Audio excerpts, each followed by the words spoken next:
Kisa cha mwana Ngendeli. Amini ya kwamba kulikuwa na mwanzo kabla ya leo hii unayoiona. Matarajio ya mtoto baada ya kuzaliwa na kujitambua, haswa kwa familia za chini, huwa ni kuhakikisha kwamba wanabadilisha maisha ya wazazi wao na ya kwao kiujumla, ikiwa ni matokeo ya wao kutaka kujilinganisha na watoto wengine au mazingira yaliyokuwa bora zaidi kutoka katika magumu aliyokuta. Njia bora chukuayo hiyo ni kwenda shuleni kusoma ili kupata ujuzi wa kujiajiri na kuajiriwa kulingana na taaluma watakayosomea, lakini hiyo huchelewesha matarajio yao, na mara nyingi hilo huonekana baada ya shida nyingi kuzidi nyumbani. Mara daftari hakuna wala kalamu na rula. Hapa sasa ndipo njia za mkato huanzia. Karibu katika kisa hiki ambapo tutaona kuwa Mungu hamtupi mja wake. Msimulizi wako ni mimi Bad Hassan, na ndio huyu mimi niliandika na kuhariri kisa hiki.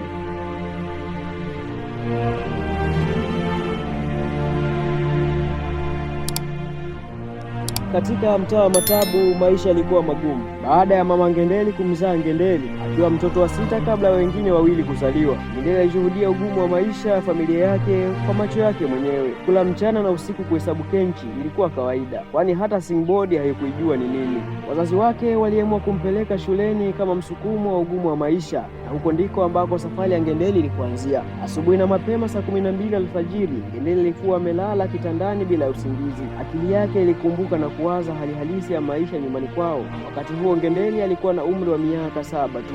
Aliwaza kwa uchungu akisema kimoyomoyo, sasa nina wadogo 2 zaidi, hawa ataishi kwa tabu na kukosa chakula na Sauda pia, bora sisi wakubwa kidogo tushazoea, ingawa hakuna anayezoea shida. Kweli shida sio rafiki. Ghafla mama Ngendeli alimwamsha kidhani mwanaye alikuwa amelala, kumbe alikuwa akitafakari sana.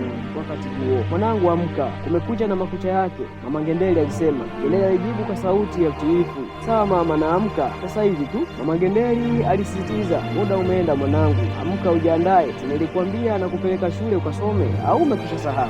Sawa mama, nisubirie dakika chache tuondoke, ninajiandaa sasa hivi. Ngendeli aliamka haraka na kuchukua mswaki wake wa mti kuanza kuswaki huku akinawa uso. Baadaye alimuita mama yake ili waanze safari.